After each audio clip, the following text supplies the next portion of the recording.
Madame, monsieur, bonjour. Ravi de vous retrouver pour toute l'info dans la région capitale à la une de ce mardi 21 mai. La fin de la grève à l'usine PSA d'Aulnay. Les salariés sont retournés au travail ce matin. Après 4 mois de conflit, un accord a été signé entre la direction et la CGT. La colère des buralistes, ils appellent à manifester demain soir au métro Barbès à Paris, au lieu du commerce de cigarettes de contrefaçon. Une concurrence déloyale pour les bureaux de tabac et des produits dangereux pour les consommateurs. Et puis l'exploit de l'équipe de basket de Nanterre. Elle a battu hier Chalon-sur-Saône en demi-finale allée du championnat de Pro A. Le petit poussé de la compétition est en passe d'accéder au final. Un match retour demain soir. Le match retour demain soir s'annonce électrique. L'heure de la reprise du travail a donc sonné ce matin à l'usine PSA d'Aulnay. Après 4 mois de grève, la hache de guerre a été enterrée. Un compromis a été trouvé entre la CGT et la direction. Cette dernière a dû mettre le prix pour en finir avec ce mouvement social. Mathieu Caillot, Philippe Jarry. Cela faisait 4 mois que certains bus n'étaient pas venus jusqu'ici. Beaucoup de salariés avaient fini par rester chez eux, payés par la direction. Le temps pour eux de réfléchir et de se reposer. Ça nous a donné la joie parce qu'on ne travaillait pas, mais on était payés. Donc on a pu récupérer beaucoup plus d'énergie pour maintenant que la chaîne va commencer. Donc je crois qu'on sera beaucoup plus en forme pour donner le meilleur de nous-mêmes. Mené par la CGT, le conflit a paralysé la production de l'usine pendant 4 mois. 50 véhicules produits par jour au lieu des 500 qui devaient sortir des chaînes.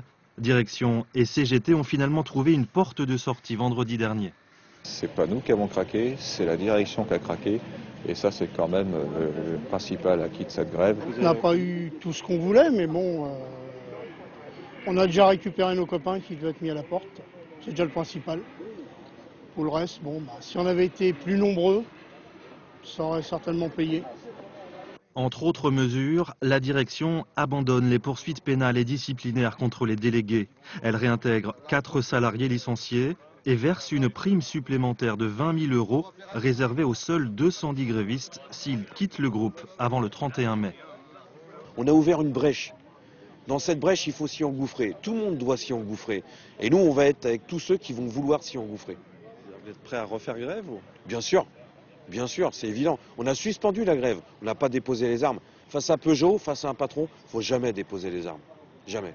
Aujourd'hui, une page se tourne. L'heure est maintenant venue de travailler sur le reclassement des 2500 salariés. Une centaine de Roms a été évacuée tôt ce matin à Limaï-Brévannes dans le Val-de-Marne. Ces familles occupaient depuis plus d'1 an le site de l'ancien commissariat à l'énergie atomique.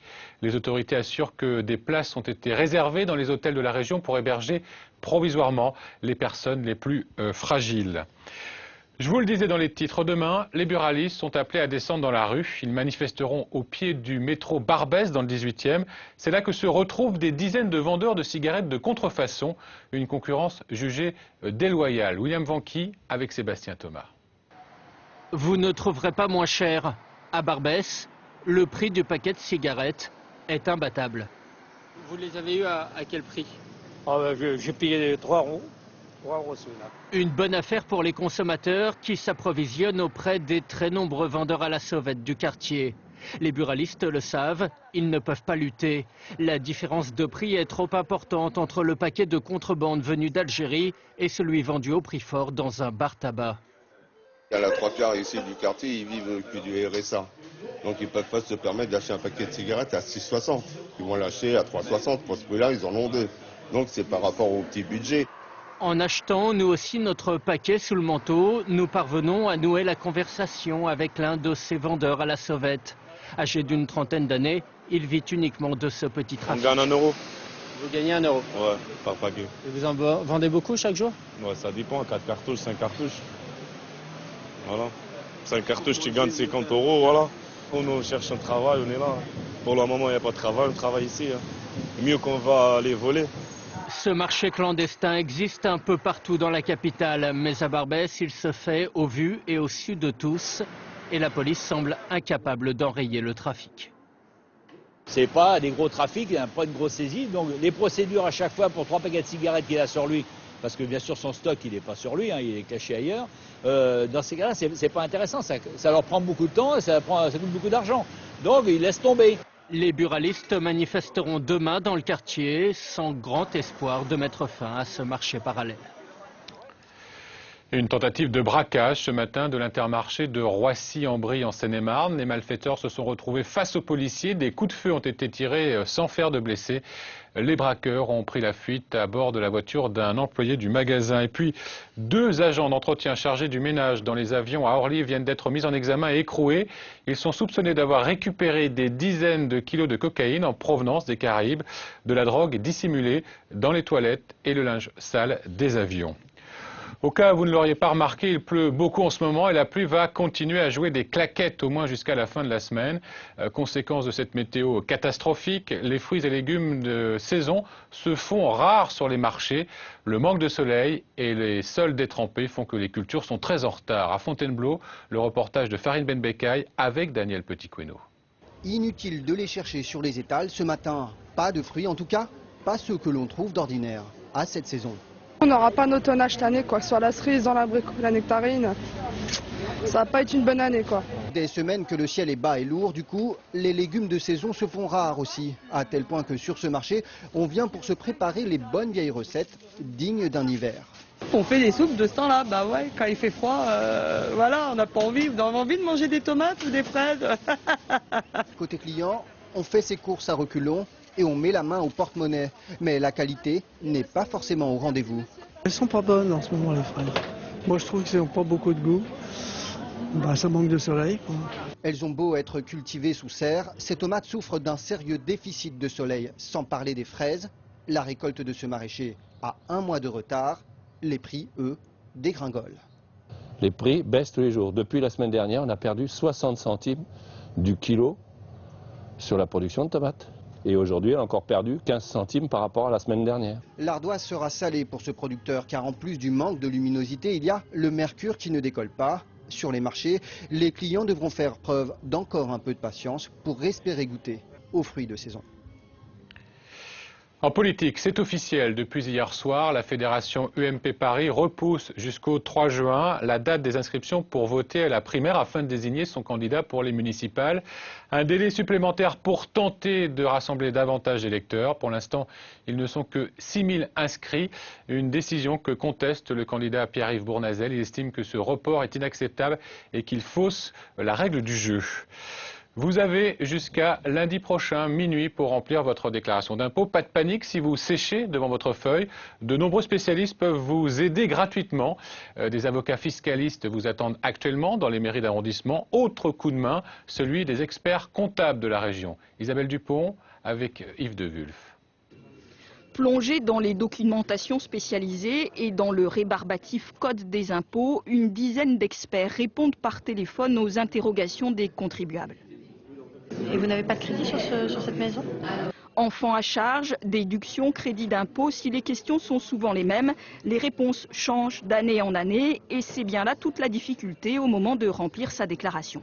Je viens d'avoir un appel, une dame qui a 2 maisons qu'elle loue et elle ne sait pas quel type de frais elle peut déduire, dans quelle case il faut les déduire. La volonté de simplification, elle aboutit surtout à une complexité des données, puisqu'on a un bréviaire qui récapitule, vous voyez, l'ensemble des données, l'ensemble des déclarations et des notices qui fait 436 pages. Par téléphone ou en face à face, ces consultations sont gratuites et souvent indispensables pour des contribuables désorientés. Il faut être quasiment professionnel maintenant pour faire une déclaration de revenus, sauf si on n'a qu'un salaire ou qu'une retraite, voilà. Et sans avoir de gros capitaux, on est quand même perdu.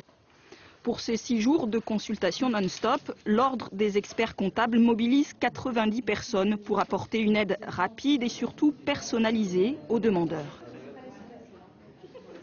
Plutôt que passer des heures à essayer de comprendre, lire la notice, nous en 20 minutes, ils appellent, ils ont un expert comptable en ligne et puis derrière, leur déclaration est remplie, ils ont des vraies réponses. L'an dernier, ces consultations étaient venues au secours de quelques 3000 personnes. Et si vous voulez consulter gratuitement les experts comptables d'Île-de-France, ce numéro vert, le 0800 06 54 32. On poursuit avec l'incroyable parcours de l'équipe de basket de Nanterre en championnat de Pro A. Hier, elle a battu Chalon-sur-Saône, le tenant du titre, 81 à 84 en demi-finale aller. Nanterre, petit poussé de la compétition, est en passe de se qualifier pour la finale. Il reste encore une étape, le match retour demain soir qui s'annonce passionnant. Jean-Claude Déjac. Le moment le plus important de cette rencontre, c'est cette fin de troisième quart-temps. Nanterre est mené depuis le début, mais n'abdique pas. Chalon, c'est le patron de Pro A. Kevin Houston, l'ailé bourguignon, le métronome. 68-64, c'est bien parti pour Chalon, mais c'est sans compter sur l'Haïti et ce panier est l'illustration de ce que vont imposer les hommes de Donadieu sur ce parquet du Colisée de Chalon. La différence va se faire au tir à 3 points, 14 inscrits sur 21 tentés. L'Haïti survolant cette rencontre, 25 points, 6 rebonds, 5 passes, impérial. 78-78 sur lancer franc signé Passard. Le public commence à se faire du souci, surtout au vu de cette accélération qui laisse les Bourguignons sur place. Reste donc aux hommes des Hauts-de-Seine à gérer son avance. Dernière seconde, Houston a un problème au pas de tir à 3 points. Victoire finale des petits hommes en vert, 84-81. Ce soir, les 10 joueurs se sont surpassés, beaucoup de cœur, d'abnégation, d'envie et de solidarité. J'espère que c'est la victoire d'un groupe, d'une équipe qui se bat, qui n'est peut-être pas l'équipe la plus talentueuse de la Pro A, mais qui a un gros collectif et qui essaie de le faire valoir. Bien sûr, reste à confirmer demain à domicile, mais on ne rêve pas. À peine 2 saisons dans l'élite du basket français, Nanterre peut disputer la finale du championnat de France. Et oui, il n'y a pas que Paris qui est magique. L'actualité sportive, c'est aussi le début aujourd'hui des qualifications pour le tableau final du tournoi de Roland-Garros. Des qualifications perturbées par la pluie. Bertrand Lambert, bonjour, vous êtes en direct sur place. Est-ce que les rencontres ont été annulées ce matin ? Et non, petit miracle ici à Roland-Garros, Yvan, vous le voyez peut-être au-dessus de moi, le ciel est gris et bouché, mais les cours ont été débâchés il y a 1 heure environ. Alors les matchs de qualification devaient démarrer à 10 heures, il n'y a eu finalement qu'une petite heure de retard. Ce n'est finalement pas grand-chose. 56 matchs sont programmés aujourd'hui sur 14 cours avec 17 Françaises et Français qui sont en lice.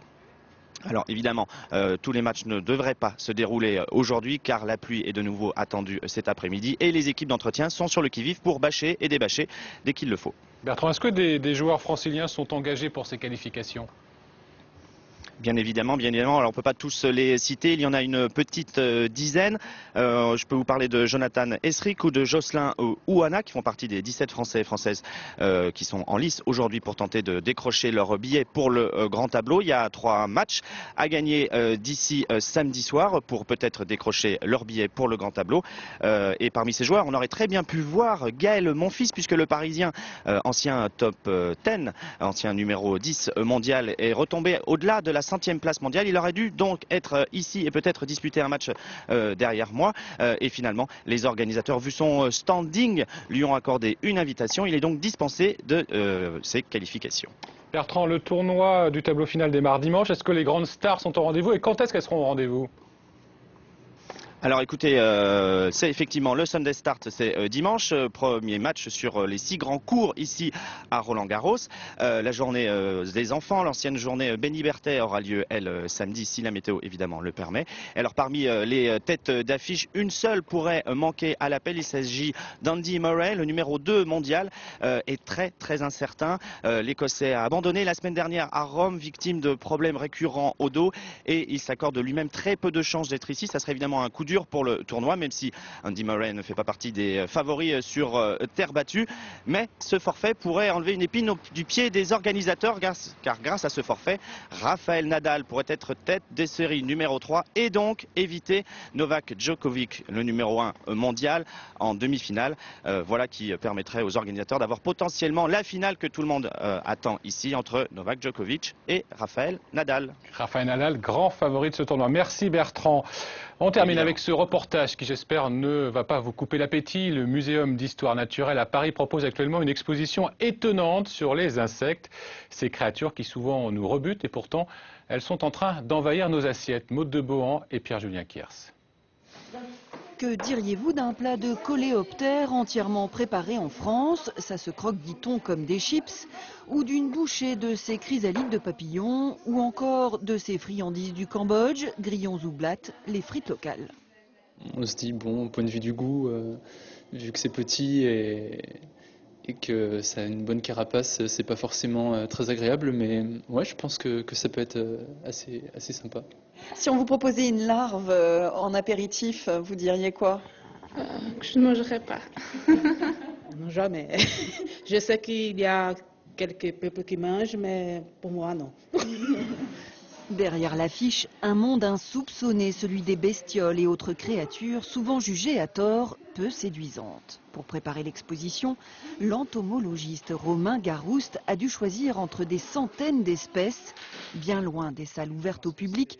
Sur ces rayonnages réservés aux scientifiques du muséum, l'une des collections d'insectes les plus riches au monde. Exemple, ces mantes religieuses exceptionnelles. On a plusieurs dizaines de millions de spécimens. Certains sont uniques, c'est ce qu'on appelle des types, et on est la collection qui avons le plus de spécimens types. C'est-à-dire c'est les spécimens qui ont permis la description des espèces. Il y a aussi les insectes venus tout droit de la préhistoire, comme celui-ci, piégé il y a 55 millions d'années dans une résine, au reflet d'or, l'ambre. Ici, c'est le laboratoire d'entomologie, donc nous sommes auprès d'une des plus grandes collections d'insectes du monde, que nous gérons, que nous étudions et que nous essayons également d'accroître pour mieux comprendre justement cette biodiversité. Magie du mimétisme, ces papillons et autres carapaces se fondent dans les couleurs de la nature. Ces scarabées, au contraire, exhibent leurs couleurs insolentes. Les insectes, dit-on, pourraient nourrir l'humanité. À en croire les connaisseurs, ils croustillent même sous la dent. Allez, avant de se quitter, je vous rappelle les deux principales infos de la matinée. La fin de la grève à l'usine PSA d'Aulnay. Les salariés sont retournés au travail ce matin. Après 4 mois de conflit, un accord a été signé entre la CGT et la direction. Cette dernière a dû mettre de l'argent sur la table pour en finir avec ce mouvement social. Et puis l'exploit de l'équipe de basket de Nanterre. Elle a battu hier Chalon-sur-Saône en demi-finale allée du championnat de Pro A. Le petit poussé de la compétition est en passe d'accéder au final. Le match retour demain soir s'annonce électrique. Le 12-13 continue avec Samuel Etienne. Ce soir, 19h, Marlène Blin avec Bertrand Lambert. Nous serons en direct de Cergy avec Jean-Luc Loiseau qui se lance dans un tour de France à pied pour lutter contre l'obésité. Très bel après-midi. À demain. Merci à vous.